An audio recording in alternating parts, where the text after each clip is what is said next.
Good morning, friends. My name is Rosni Kumari, and it is my second lecture video of the topic Nursing Management of Patient with Occupational Hazard. इस video में हम लोग देखेंगे कि occupational hazard कितने types के होते हैं। तो यहाँ पे आपको ट्रिक दिया गया है याद करने के लिए, PCBM साइको। इसको आप इस तरीके से याद कर सकते हैं, P for physics, chemistry, biology, math, psychology. यहाँ पे आपको एक्स्ट्रा एक साइकोलॉजी ऐड करना है।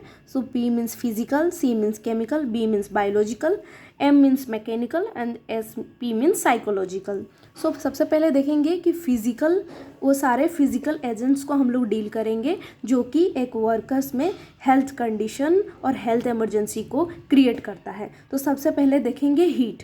तो हीट के वजह से एक एम्प्लॉय में एग्जॉस्ट होने का चांसेस रहता है। एग्जॉस्ट तब हो सकता है जब एक वर्कर का, या फिर कह सकते हैं कि जब भी हमारा बॉडी का जो नॉर्मल टेम्परेचर रेगुलेटिंग मैकेनिज्म है फेल्योर हो जाता है due to excess heat, due to excess temperature, हमारा बॉडी का हीट रेगुलेटिंग फंक्शन डिस्टर्ब होता है और उस वजह से हम एग्जॉस्ट हो सकते हैं। और अगर किसी इंडस्ट्री में, किसी फैक्ट्री में एक्सेस हीट का यूज़ होता है ताकि वहाँ पे वर्क फंक्शन को पूरी तरीके से कंप्लीट किया जा सके, तो वहाँ पे एम्प्लॉयज़ में बर्न होने का चांसेस बहुत ज़्यादा रहता है। तो वहाँ पे एम्प्लॉयज़ को रिस्क फैक्टर में रहते हैं, उन्हें बर्न होने का चांस रहता है। और थर्ड है क्रैम्प। जब भी हमारा हीट लॉस होता है तो उस वजह से एनर्जी भी लॉस होता है, और एनर्जी, एक्सेस अमाउंट में एनर्जी का लॉस होना वीकनेस कॉज करता है, जिसके वजह से हमारे बॉडी में मसल्स में क्रैम्प्स देखा जाता है। हीट शॉक, अगर एक्सेस हीट के वजह से शॉक आने का चांसेस रहता है, जिसके वजह से ब्रेन डैमेज हो सकता है, ऑर्गन भी फेल्योर हो सकते हैं। Next we will see malignant hyperthermia. Malignant hyperthermia में रैपिडली बॉडी टेम्परेचर राइज होने लगता है। ये एक मेडिकल इमरजेंसी होता है।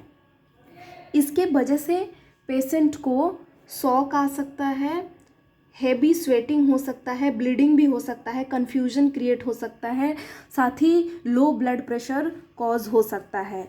अब हम लोग नेक्स्ट फिजिकल एजेंट यानी कि कोल्ड, एक्सट्रीम कोल्ड अगर किसी इंडस्ट्री में होता है तो उस वजह से एम्प्लॉयज़ को क्या क्या हेल्थ इफेक्ट हो सकता है वो हम लोग देखेंगे। फ्रोस्ट बाइट में जनरली एक्सेस कोल्ड के वजह से skin damage, subcutaneous tissue damage होने का चांस होता है। Frostbite is a temporary और permanent skin tissue damage caused by prolong skin temperature of 23 degree Celsius और बिलो। अगर 23 डिग्री सेल्सियस के बिलो में हम अगर प्रोलॉन्ग टाइम तक स्टे करते हैं तो वहाँ पे हमारा स्किन डैमेज हो सकता है, और ये स्किन डैमेज रिवर्सिबल और इरिवर्सिबल भी हो सकता है, यानी कि ये टेम्पोररी बेसिस पे भी हो सकता है और परमानेंट भी हो सकता है। इरिथ्रोसाइनोसिस है। इरिथ्रोसाइनोसिस में क्या होता है कि लेग और लिम्ब का कलर डिसकलरेशन हो सकता है, वहाँ पे कलर चेंजेस देखने को मिलता है। फिर painful red area in limb, अगर हम लोग एक्सेस टाइम तक एक्सेस कोल्ड में स्टे करते हैं तो उस वजह से हमारे लिम्ब का कलर रेड हो सकता है और हम लोग पेनफुल एक्सपीरियंस भी कर सकते हैं। नेक्स्ट है रेडिएशन। सो रेडिएशन भी एक फिजिकल एजेंट है जो कि most dangerous agent, physical agent कह सकते हैं इसको, क्योंकि हम लोग जानते हैं कि रेडिएशन हमारे स्किन को, हमारे स्किन सेल्स को, यानी कि हमारे किसी भी बॉडी सेल्स को पेनिट्रेट करके हमारे डीएनए को डैमेज कर सकता है, या फिर उसमें हमारे क्रोमोसोम्स में, हमारे जेनेटिक मेकअप में म्यूटेशन क्रिएट कर सकता है, जिसके वजह से सेल का नॉर्मल फंक्शनिंग डिस्टर्ब हो सकता है और सेल अनकंट्रोली वर्क करने लगता है, सेल में अनकंट्रोल डिवीज़न होने लगते हैं, जिसके वजह से ट्यूमर का फॉर्मेशन होता है और ये ट्यूमर आगे चलकर मैलिग्नेंट ट्यूमर यानी कि कैंसर का फॉर्म भी ले सकता है। नेक्स्ट हम लोग देखने जा रहे हैं केमिकल हजार्ड्स। सो केमिकल हजार्ड्स यानी कि जो भी केमिकल सब्सटेंसेस है, कंपाउंड्स है, वो हमें 3 वे से हमें इफ़ेक्ट कर सकते हैं।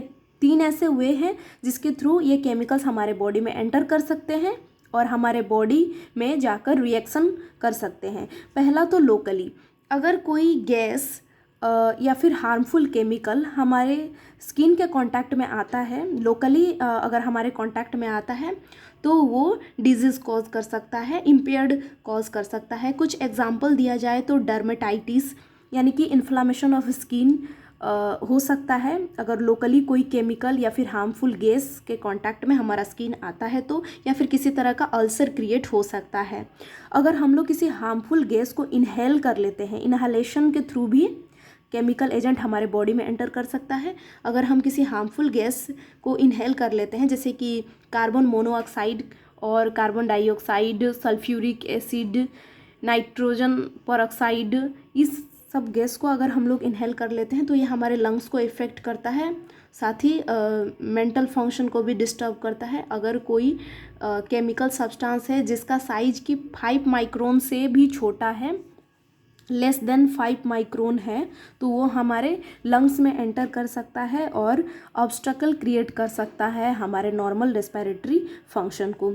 अगर हमारे फूड में या फिर ड्रिंक प्रोडक्ट या फिर जो भी इडेबल प्रोडक्ट्स हैं हम लोग यूज़ करते हैं, उसके थ्रू, फूड के थ्रू अगर कोई हार्मफुल मेटल्स या केमिकल्स अगर हमारे बॉडी में चला जाता है, जैसे कि कुछ हार्मफुल मेटल्स का एग्जांपल दिया गया हुआ है, zinc, cadmium, lead, arsenic, beryllium, mercury, ये सारे पॉइजन क्रिएट कर सकते हैं। साथ ही इसके वजह से फूड पॉइजनिंग हो सकता है या फिर अदर मेंटल रिटार्डेशन कंडीशन भी क्रिएट हो सकता है। इसको हम लोग आगे और भी डिटेल में देखेंगे कि कौन कौन सा हेल्थ कंडीशन क्रिएट हो सकता है किस किस केमिकल एजेंट्स के वजह से। और नेक्स्ट हम लोग देखने जा रहे हैं biological hazard. So biological hazards वैसे हजार्ड्स हैं जो कि एनिमल सोर्स, प्लांट सोर्स से क्रिएट होते हैं, जो कि बैक्टीरिया और वायरसेस एज ए रिजर्वायर की तरह किसी एनिमल में स्टे करते हैं और उस एनिमल के कांटेक्ट में अगर ह्यूमन बीइंग आता है तो उसमें वो डिजीज़ ट्रांसमिट हो सकता है। तो बायोलॉजिकल हजार्ड में ऑल जूनोटिक डिजीज़ हम लोग कह सकते हैं कि जूनोटिक डिजीज़ जो हैं वो बायोलॉजिकल हजार्ड के वजह से इंसानों में फैलता है।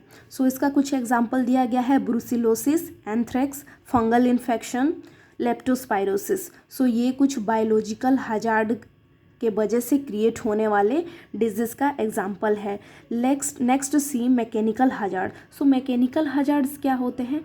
वैसे हजार्ड्स जो कि किसी इंडस्ट्री में, किसी फैक्ट्री में मशीन्स के मिसहैंडलिंग या फिर अगर उसका वेट काफ़ी हैवी है, अनप्रोटेक्टेड है या फिर कोई एम्प्लॉय अनस्किल्ड है जो कि प्रॉपरली स्किल्ड नहीं है, how to handle a particular machine, how to control a particular machine. So उस टाइम पे भी उन लोगों में फिज़िकली उन लोगों को हार्म पहुंच सकता है और ये मैकेनिकल हजार्ड्स का एग्जाम्पल है।